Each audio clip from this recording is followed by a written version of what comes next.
Hello guys, good morning. Welcome to the Vedant Education. This is class 11 science, chemistry, and what we are having unit number 2, atomic structure. Okay guys, before this lecture, a number of lectures have been covered already, and a progressive step-by-step atomic structure and different models have been discussed up to here. So if we talk about the previous classes, then we have talked and discussed about the introductory portion of these whole models, about the Dalton's model, Thomson-Plum-Pudding model. Okay, after that we have been started and discussed about the discovery of electron, protons and neutrons, and then we have talked about the Rutherford's atomic model. Okay, and after that we had talked about the some kind of the EMR, electromagnetic waves and radiant energy. Okay, so now today we are talking about a new topic which is just belonging to the Planck's constant or Planck's theory, quantum theory. Okay, so today we are talking about Planck's quantum theory. Okay, and this theory is simply also being asked as the Planck's black body emission radiation test. That is also a way how we call it out. Okay, so let's see that why the requirement of Planck's quantum theory is there. Why it is felt so that Planck came and gave a theory which is just explaining the quantum property of the energy. Okay, तो इससे पहले तक हमने energy की radiation form को पढ़ चुके हैं गाइस। ध्यान देना, रदरफोर्ड के टाइम पे भी बात ये आ गई थी कि कोई भी मूविंग पार्टिकल या कोई भी पार्टिकल अगर एनर्जी, कोई भी मॉलिक्यूल, कोई भी बॉडी अगर एनर्जी एमिट करता है, हमने रदरफोर्ड मॉडल में इलेक्ट्रॉन के एनर्जी इवोल्यूशंस, जब वो रिवॉल्व कर रहा है किसी भी न्यूक्लियस के चारों तरफ, तब उसके द्वारा एनर्जी को एमिट करने की बात हम कर चुके थे, और वो एनर्जी को हमने कहा था कि वो रेडिएंट एनर्जी होती है। And in the last class हमने पढ़ लिया था ईएमआर, इलेक्ट्रोमैग्नेटिक रेडिएशंस या इलेक्ट्रोमैग्नेटिक वेव्स, जो क्या है, that is energy wave which is just emitted out from a body or revolving charged particle electron. Okay, but what Maxwell said after the Rutherford model as the drawbacks of the Rutherford model, that the spectrum of this emitted energy is not continuous. It is a lined spectrum. Okay, if we say that energy is radiated, radiation is a continuous form. Okay, radiation is a continuous form, then their spectrum must also be a continuous, but that is discontinuous, discrete form में उसका क्या आया, उसका spectrum आया, वो Rutherford नहीं explain कर पाया था। ठीक है, वो उसका ड्रॉबैक था। तो उसके बाद में हमने ईएमआर भी पढ़ा, वो भी क्या कह रहा है, एक कंटिन्यूअस एनर्जी एमिशन की बात कर रहा है। तो फिर वो स्पेक्ट्रम डिसकंटिन्यूड क्यों था, उसको एक्सप्लेन करने के लिए प्लांक ने क्वांटम मैकेनिक्स लेकर के आया। ठीक है, और वो क्या कहता है, उसने एक एक्सपेरिमेंट किया और कुछ बातें कही कि भैया जो आप रेडिएंट एनर्जी की बात कर रहे हो, उसमें से कुछ प्रॉपर्टीज हैं जो रेडिएशन से हम एक्सप्लेन कर सकते हैं, लेकिन कुछ ऐसी प्रॉपर्टीज हैं जिनको आप रेडिएशन से एक्सप्लेन नहीं कर सकते। इसका मतलब एनर्जी के रेडिएंट फॉर्म के साथ साथ एक और फॉर्म होना चाहिए, जिसको इसने पार्टिकल फॉर्म बोला था, क्वांटम फॉर्म बोला था, उसको फिर इसने एक्सप्लेन किया। ठीक है, देखिए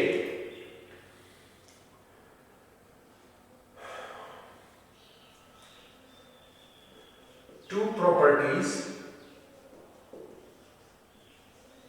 ऑफ वेव ऑफ एनर्जी, मान लीजिए एनर्जी और waves, two properties of wave, क्या क्या, इंटरफेरेंस,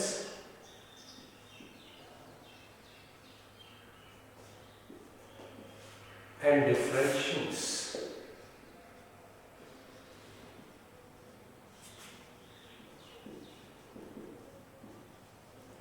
आर एक्सप्लेन्ड, बट कुछ चीजें थी, बट ब्लैक बॉडी एमिशंस, देखिए क्या क्या चीजें, but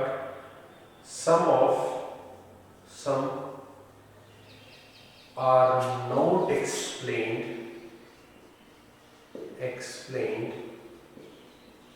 by its wave nature. इसकी जो वेव नेचर थी उससे कुछ प्रॉपर्टीज को हम एक्सप्लेन नहीं कर सकते हैं, जैसे energy emitted or absorbed by black body, जो फोटो इलेक्ट्रिक इफेक्ट्स होते हैं guys, photoelectric effect, okay, and other than this you can talk about some kind of the effects. आप उन दो की बात कर रहे हैं, ठीक है। तो हमने क्या कहा कि एनर्जी का कोई ब्लैक बॉडी एमिशन करता है, हम बात करेंगे what is the black body, या वो अब्सॉर्ब करता है, या फिर फोटो इलेक्ट्रिक इफेक्ट होता है कि किसी मेटेलिक सरफेस के ऊपर, जो एक्टिव मेटल्स होते हैं उनकी सरफेस के ऊपर अगर हम क्या करते हैं, सनलाइट डालते हैं तो उससे इलेक्ट्रिसिटी जनरेट होती है, that is the photo electric effect. तो ऐसे जो प्रॉपर्टीज हैं उनको वेव नेचर से एक्सप्लेन नहीं किया जा सका, ओनली इंटरफेरेंस एंड डिफ्रैक्शंस, ये क्या है, वेव प्रॉपर्टीज होती है, इनको एक्सप्लेन किया गया। तो क्या कहा कि द वेव्स और energy is having wave nature, that is okay, वो तो एक्सप्लेन है, but with the wave nature it is also having a particle nature. So energy must also have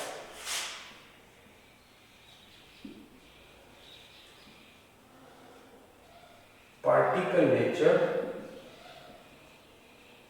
with wave nature। Wave nature के साथ साथ क्या होना चाहिए, energy में पार्टिकल नेचर भी होना चाहिए। सो प्लांक ने क्या किया, प्लांक gave an experiment। तो उस एक्सपेरिमेंट से उसने कहा कि उसकी पार्टिकल नेचर है और फिर अपना प्लांक्स थ्योरी दिया, which is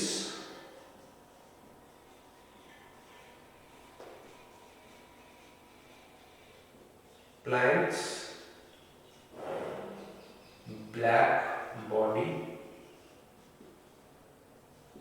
एक्सपेरिमेंट को देता हूं, ठीक है, एक्सपेरिमेंट, ठीक है गाइस। इसने क्या किया, प्लांक ने एक ब्लैक बॉडी को एनर्जी दिया एंड उससे जो एमिटेड एनर्जी आया उस एनर्जी का उसने क्या किया, एक एक्सपेरिमेंट किया, ठीक है। तो सबसे पहले अपन बात करते हैं ब्लैक बॉडी पे, फिर हम बात करेंगे इसके ब्लैक बॉडी एक्सपेरिमेंट पे and what it says about that experiment, फिर हम उसकी बात करेंगे और फिर उसके बाद में हम कंस्ट्रक्ट करेंगे इसका क्या थ्योरम था, उसकी अपन बात करेंगे, ठीक है। चलिए, तो देखिए इसने क्या कहा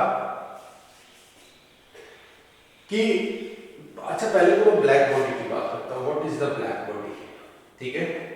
ए बॉडी, कोई भी बॉडी हो सकता है ना, ऑब्जेक्ट, ए मॉलिक्यूल, कुछ भी हो सकता है, a body which is ideal, ठीक है, ideal and absorbs all the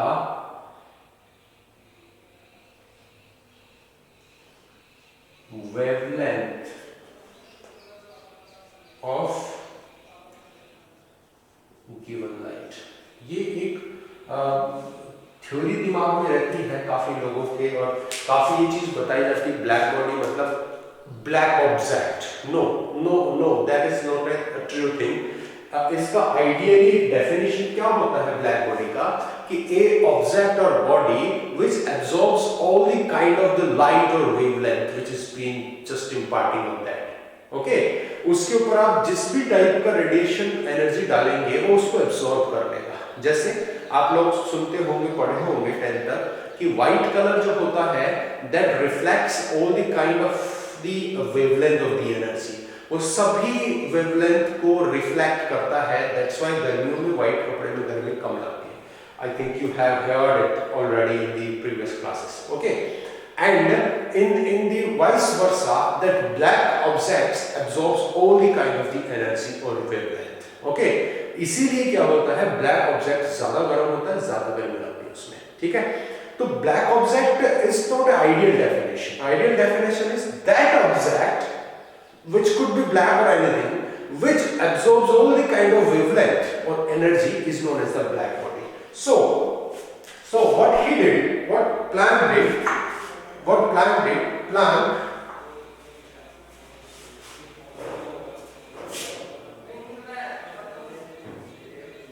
checked the emitted radiation,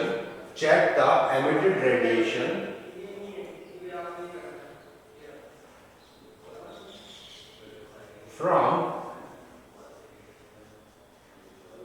black body. ठीक है, and plotted a graph.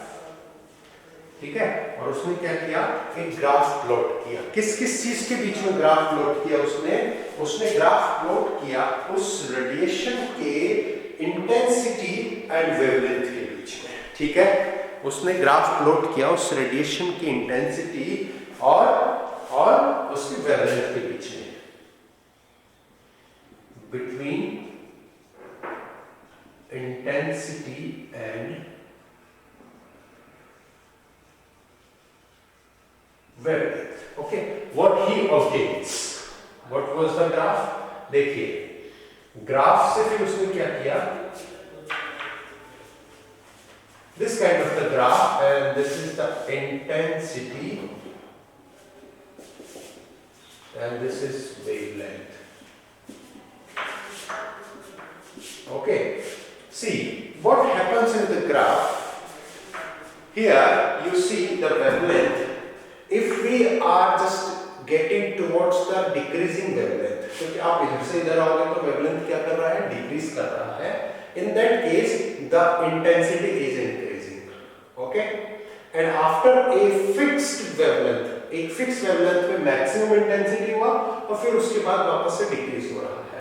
तो आप ये सोचिए कि अगर वो क्या होता, कंटिन्यूअस होता, तो इसकी इंटेंसिटी वेवलेंथ के साथ में चेंज नहीं होनी चाहिए. You see, intensity of that radiation must be constant with the change of the wavelength. Okay, but wavelength कम ज्यादा करती क्या और intensity बदल रही है. तो उसने क्या देखा, here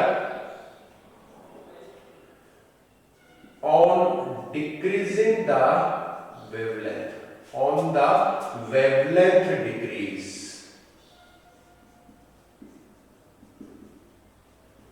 the intensity of the wave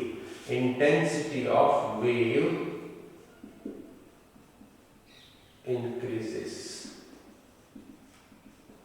after maximum at definite wavelength.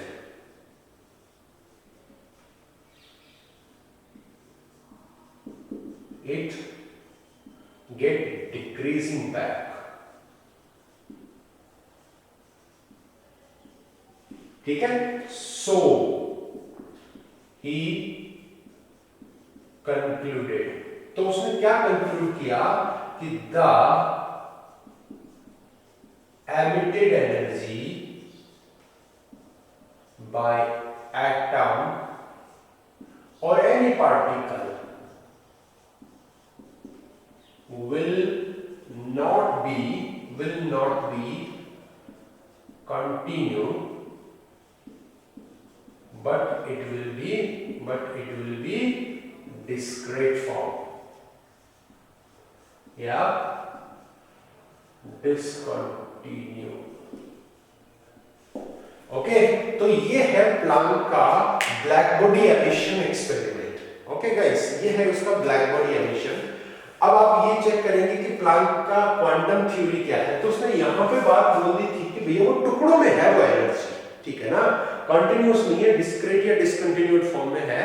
तो फिर यहां से बात आती है कि ठीक है, एनर्जी जो है, रेडिएशन है, वो कंटिन्यूस ना होकर के डिस्क्रीट या टुकड़ों के अंदर है, ठीक है। और फिर उसने क्या किया, he concluded like this and given a quantum theory, जिसके पोस्टुलेट्स मैं आपको आगे बताता हूं। ओके, चलिए नोट डाउन करते रहिए इसको साथ में।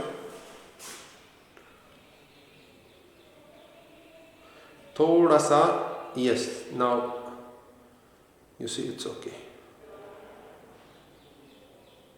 Camera set, okay, just note down कीजिए आप इसको। चलिए अब देखिए, ये सब एक्सपेरिमेंट होने के बाद प्लैंक ने क्वांटम थ्योरी में क्या क्या पोस्टुलेट्स दिए, ठीक है। तो मैं इसमें पोस्टुलेट्स की बात में करता हूं। पोस्टुलेट्स, ओके, फर्स्ट देखिए,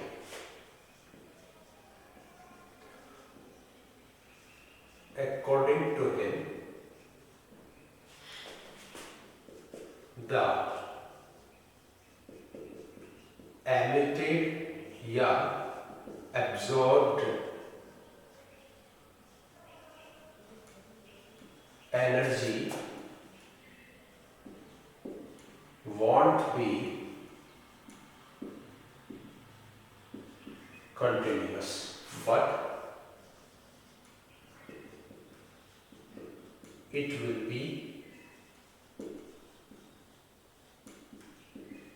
discontinued in form of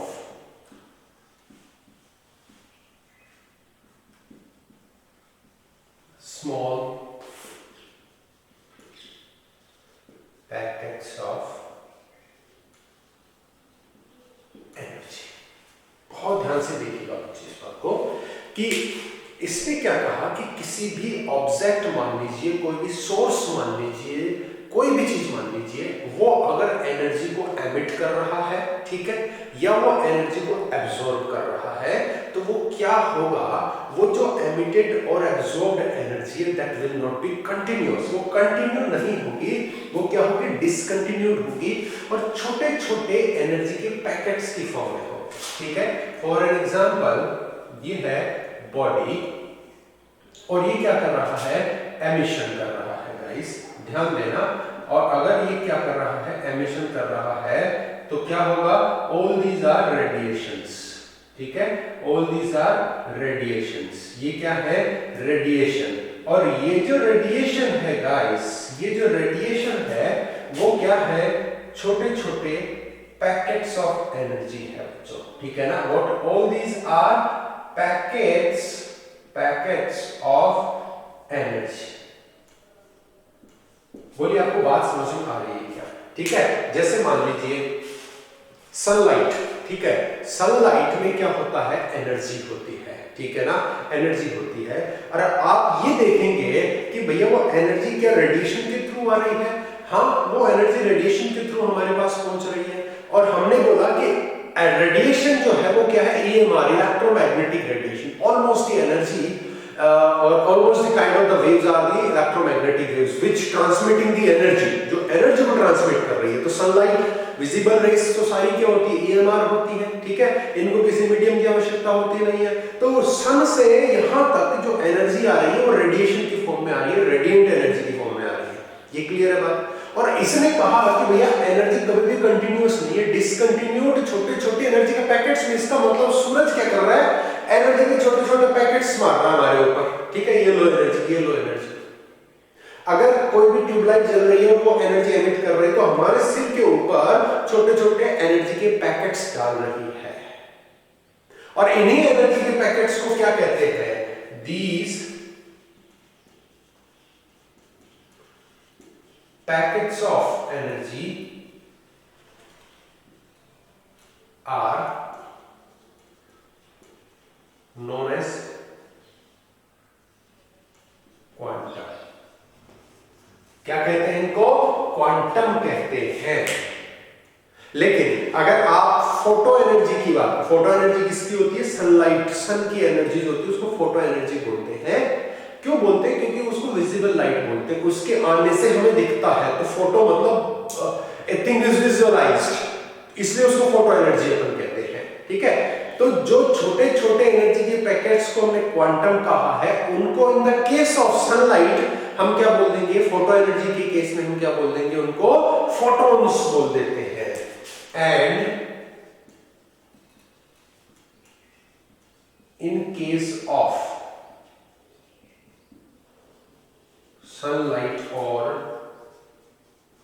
इसी को आप फोटो एनर्जी बोल सकते हैं। तो इन्हीं क्वांटम को सनलाइट या फोटो एनर्जी के केस में है, हम क्या कहते हैं, कॉल्ड फोटोन। क्या कहते हैं इनको, फोटोन कहते हैं गाइस। ठीक है, क्या आपको बात समझ में आ रही है कि मैं क्या कहना चाह रहा हूं?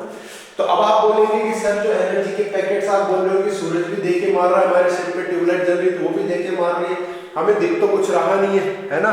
जैसे बाढ़ के अंदर फंस जाते हैं ना लोग, तो हम क्या करते हैं, सरकार क्या करती है, छोटे छोटे खाने के पैकेट बना करके उनके ऊपर फेंकती है ताकि वो पकड़ के खा ले उसको। वैसे ही एनर्जी के सोर्स जो होते हैं, कोई एनर्जी एमिट कर रहा है, एब्जॉर्ब कर रहा है, all the things, all the transmission of energy किस फॉर्म में जा रहा है, छोटे छोटे एनर्जी के पैकेट्स में। सर हमें दिख तो नहीं रहा है बच्चों, उसमें कारण है। जैसे सपोज कीजिए आपके ऊपर कोई पिस्टल से फायर कर रहा है, अगर आपके ऊपर कोई पिस्टल से फायर कर रहा है, ये पिस्टल है, ठीक है, इससे आपके ऊपर कोई फायर कर रहा है, तो फायर होने वाली जो बुलेट्स है वो क्या होंगी, आपको यहाँ पे नजर आएंगी। ठीक है, आपको यहाँ पे बुलेट्स नजर आएंगी। ओके, लेकिन अगर यहाँ पे कोई मशीन गन हो, ठीक है ना, मशीन गन, बहुत बड़ी मशीन गन है बच्चों, ये मशीन गन है। अब मशीन गन क्या करती है, बहुत तेज स्पीड में फायरिंग करती है, धड़ धड़ धड़ धड़, हमें बुलेट्स नजर नहीं आएंगी, बस यहाँ पे ऐसे ऐसे बहुत ज्यादा एनर्जी हमें फील होगी। ठीक है, तो वो जो फोटॉन्स है, वो जो क्वांटम है, वो जो स्मॉल पैकेट ऑफ एनर्जी है, that is in a large number with a large velocity। वो जो आ रहे हैं एनर्जी के पैकेट्स, वो बहुत तेज स्पीड और बहुत ज्यादा वेलोसिटी और बहुत ज्यादा नंबर में आ रहे हैं। That's why those are not visible or can't be identified। ठीक है, तो इनको हम देख नहीं सकते हैं। ठीक है, these packets are large in number and with high velocity,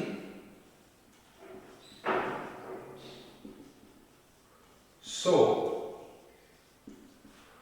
can't be visualized and identified। बोलो, बात समझ में आ रही है कि नहीं आ रही? इनको देख पाना और आइडेंटिफाई कर पाना बहुत मुश्किल है, नहीं किया जा सकता, इसलिए हमें वो देखने को नहीं मिलती है। ठीक है, क्या बोलो, ये बात समझ में आई क्या? अब फिर इसने दूसरे पोस्टुलेट्स में क्या कहा, इसने उसकी एनर्जी की बात की।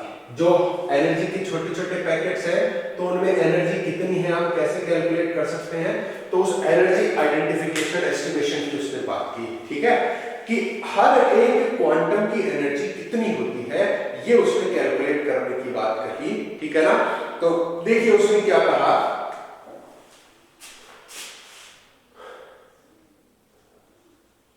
एवरी फोटोन या फिर quantum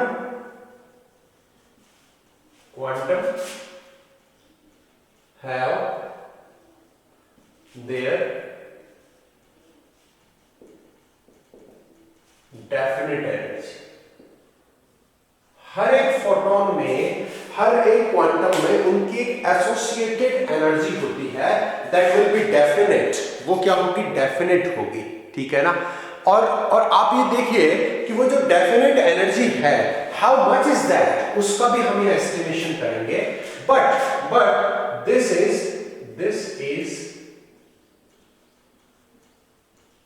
based on what the frequency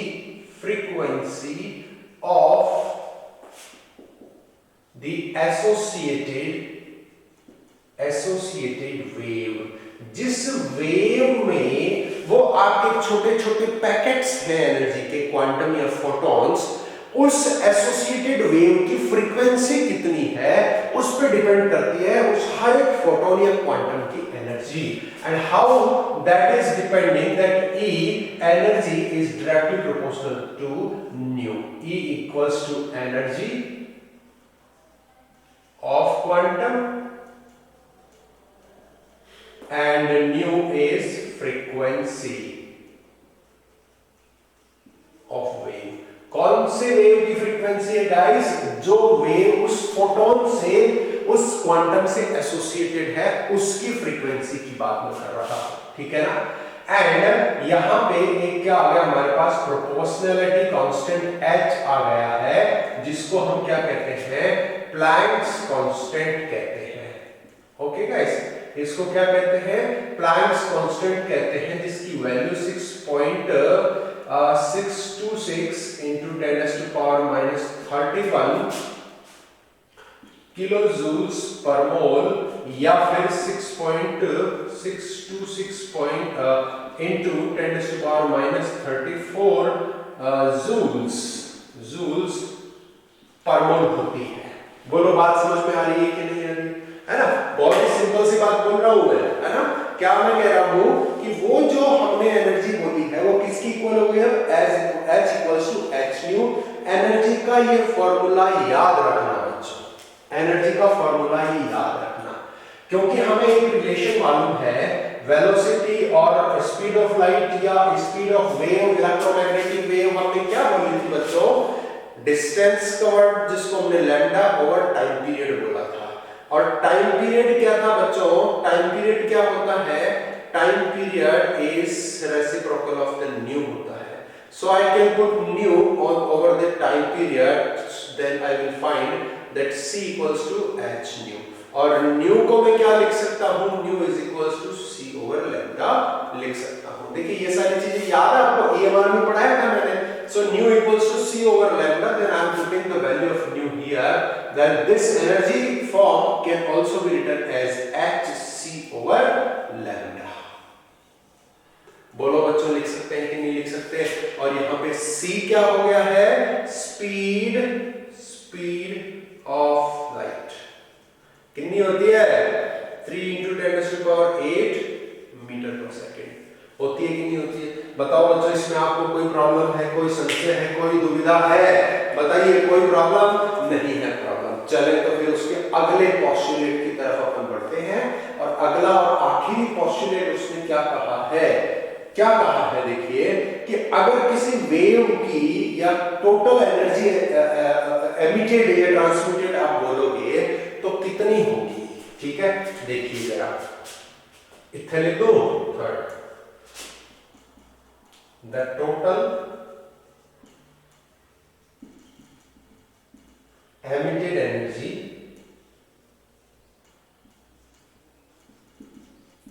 will be, क्या रहेगी, will be an integral multiple of energy of a quantum।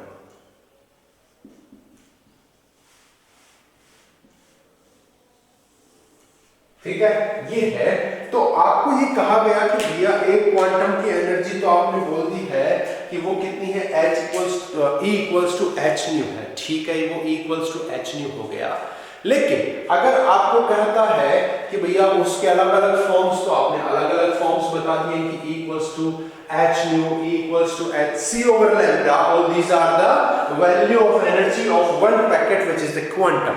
okay, अब ये कहता है कि भैया उस ऑब्जेक्ट से एमिटेड या एब्जॉर्ब टोटल एनर्जी कितनी होगी, तो उसको हम क्या बोल रहे हैं कि वो क्या है, that is an integral multiple of the energy of a quantum। एक क्वांटम की एनर्जी क्या है, E equals to Hc over lambda है, तो n इंटीग्रल का मतलब क्या हो जाएगा, then what should I write, I should write that E equals to n Hc over lambda, I must write, ठीक है। n क्या है, नंबर ऑफ क्वांटम। बच्चों ध्यान देना, ये क्या है, नंबर ऑफ क्वांटम, जो क्या होगा इंटीग्रल वैल्यू की, कभी फ्रैक्शनल नहीं हो सकता है, डेढ़ क्वांटम या ढाई क्वांटम थोड़ी बोलेंगे, दो क्वांटम, तीन क्वांटम, चार क्वांटम, सो इट विल, अच्छा n की वैल्यू अगर मैं जीरो रख दूं तो नहीं रख सकते ना, क्योंकि अगर n की वैल्यू जीरो मतलब एक भी पैकेट नहीं है, और एक भी पैकेट नहीं है, that means there is no transmission of energy, energy का ट्रांसमिशन ही नहीं है, वेव ही नहीं है, तो फिर एनर्जी कहां से होगी, E will be zero, E will be zero, n zero हो जाएगा, तो E will be zero, energy क्या हो जाएगी, जीरो।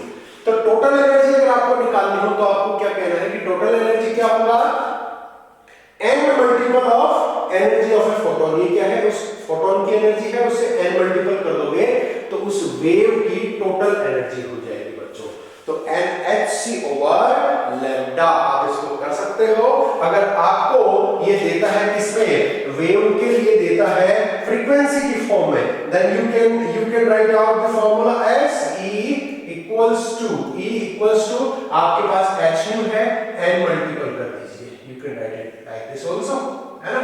अच्छा, एक और होता है कि आपका एक और फॉर्म में लिख सकता हूं इसका, देखिए, क्योंकि हमें मालूम है कि जो वेव नंबर होता है, ये क्या है, वेव नंबर है ना, ये क्या होता है, उल्टा होता है, रेसिप्रोकल होता है किसका, लैम्डा का। ओके, 1 सेंटीमीटर में कितनी वेव्स होती हैं, तो देखो 1 ओवर लैम्डा है, तो मैं इसकी जगह क्या लिख दूं, यहाँ पे न्यू बार लिख दूं, वेव नंबर लिख दूं, then E must also be as nhc nu bar. ये बहुत सारे फार्मूलाज हैं, बथेरे फार्मूलाज हैं, आप कौन सा भी इसमें यूटिलाइज कर सकते हैं। अगर आपको वेवलेंथ की फॉर्म में दे रहा है देन nhc ओवर लैम्डा बोलिए, अगर आपको फ्रीक्वेंसी की फॉर्म में दे रहा है then you can utilize h nu, this is the frequency nu, और अगर आपको उसके वेव नंबर की फॉर्म में दे रहा है देन nhc न्यू बार, आप उसमें यूटिलाइज कर सकते हैं। ये अलग-अलग फॉर्मूलाज कहां काम में आएंगे, जैसे सपोज कीजिए कि आपको ऐसे बोल दे कि आपको कहता है कि there is a total energy is such and such, या आपको बोले कि such and such total photons and total energy is this, what is the nu bar, what is the wave number of that particular wave, तो total energy और आपको number of the photons या quantum दे देगा, तो ये दोनों तो फिक्स है ना, ये Planck's constant, this is the speed of light constant होती है, ये आप उसको कैलकुलेट कर सकते हो। So different kind of calculations can be utilized here with these formulas, and these formulas are only the internal version of each other. Okay, so ये सब क्या है हमारे पास, these are the postulates of the quantum Planck's quantum theory. Okay guys, ये सभी क्या है, quantum theory है प्लैंक की, उससे हम ये सीख रहे हैं, ठीक है क्या, बताइए आपको कहां दिक्कत है, क्या समस्या है, कोई संशय, कोई दिक्कत, कोई समस्या नहीं है ना।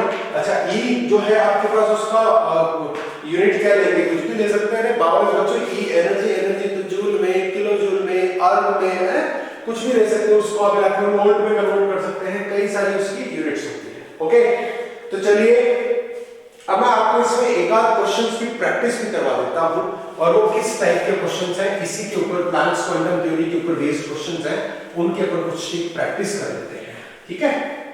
चले देखो, जाना नहीं है, क्वेश्चन है calculate the energy of a photon, किसका, सोडियम लाइट का, जिसकी वेवलेंथ आपको गिवन है। देखना गाइस, फाइंड करना है आपको, फाइंड करना है energy of photon of sodium light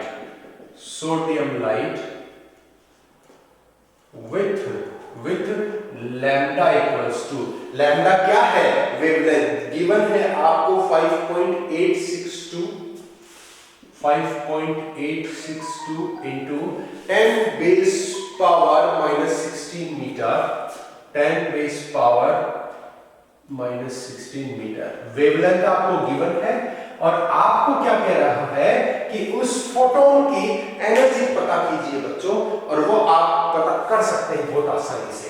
देखिए, एनर्जी के फॉर्मूले हमारे पास बथेरे हैं, एक फॉर्मूला है E equals to h nu, एक है E equals to hc over lambda. अरे हमें नजर आ रहा है कि भैया लैम्डा में गिवन है हमारे पास में, तो हम ये वाला फॉर्मूला यूज कर लें, और क्योंकि इसने एक फोटोन की पूछी है इसलिए यहाँ पे आपको n की जगह 4 रख देना है, ठीक है।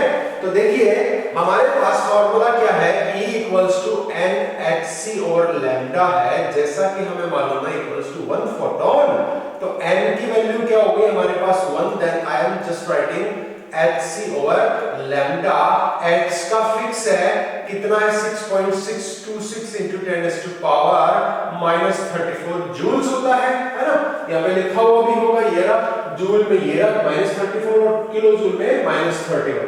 So this is the Planck's constant value। c कितना है आपका देखिए जरा 3 into 10 to power 8। ओके, ये क्या है आपका स्पीड ऑफ लाइट है, मीटर पर सेकंड में है। ये देखिए ये क्या है, किसमें है, जूल में लिखा है हमने -34 -31 लिखते तो किलो जूल हो जाता, ठीक है ना। एनर्जी है, अब देखिए ये स्पीड ऑफ लाइट मीटर पर सेकंड में है और आपका लैम्डा भी मीटर में दिया हुआ है, तो आपको किसी भी कन्वर्जन की आवश्यकता नहीं पड़ेगी। And then you must write like this. बोलो बच्चों, हुआ कि नहीं हुआ, है ना। अब ऐसी कोई कैलकुलेशन आ जाए, इतनी बड़ी चकरा देने वाली कैलकुलेशन अगर आ जाती है तो आपको बिल्कुल भी नहीं घबराना है। क्यों नहीं घबराना है बच्चों, क्योंकि ये जो है ना आपके 10 की पावर वाली जो प्रॉब्लम्स हैं इनको आप आपस में कैंसिल आउट कर सकते हैं। देखिए -16 ऊपर लेके जाएंगे तो प्लस का 16 हो जाएगा, 16 और 8 कितना हो जाएगा 24, नहीं 24। तो देखो ये दो तो आपके रह जाएंगे 6.626 ओवर 5.862 इनटू ये ऊपर जाकर के इससे प्लस हुआ तो 24 इसमें से माइनस किया तो 10 बेस पावर माइनस का 10 बच गया। बचा कि नहीं बचा गाइस, ठीक है। और अगर अब आप इसको डिवाइड कर करके फाइनली अगर आप फाइंड आउट करते हैं then you will find 3.38 into it is 3. I am just missing one thing, yes ये 3 भी तो रह गया ना यार, 3.38 into 10 to power -10। अब बताइए ये क्या है, दिस इज एनर्जी ना। एनर्जी किसमें होगी, जूल किलो जूल अर्ग में। तो आप देखिए कि आप जूल के फॉर्मेट में कौन सी यूनिट है, ये तो क्या है लैम्डा मीटर में था, एनर्जी में इसका कोई रोल नहीं आएगा यूनिट में, वैसे आना चाहिए। चलिए मैं आपको एनर्जी जो यूनिट है ना वो कैलकुलेट करना बताता हूं। चलो ये h जो है वो किसमें है, देखो -34 है तो किसमें है, जूल में है, ठीक है ना, किसमें है, जूल। और इसको अगर आप देखेंगे तो ये जो एनर्जी किसमें दे रखी है, इसने जूल सेकंड में दे रखी है। अरे गड़बड़ कर दी क्या हमने, जूल पर सेकंड, ठीक है। जरा देखना इसको किसमें लिखा है, इसने जूल पर सेकंड में लिखा है, ठीक है। अच्छा अब देखिए ये स्पीड ऑफ लाइट किसमें है, मीटर पर सेकंड में है, ठीक है। डिवाइडेड बाय ये किसके अंदर है, ये है आपका मीटर में है, ठीक है। अब आप इसको सारे को चेक कर लो, आपको क्या मिलेगा, आपको मिलेगा कि ये कैंसिल्स हो जाएंगे और बचेगा क्या आपके पास, joule. This is the energy, ये क्या है, इसकी एनर्जी है बच्चों, ठीक है। तो इस एक क्वांटम की एनर्जी आपको यहाँ पे निकालने में आसानी हुई, आपको डायरेक्ट फॉर्मूला मालूम चल गया है, ठीक है। अच्छा अब ये देखिए कि आप अगर कहते हैं कि सर अगर टोटल एनर्जी पूछता है तो यहीं पे अगर आपको कहता कि if there are 10 to power 12 photon, तो टोटल एनर्जी क्या होगी, देन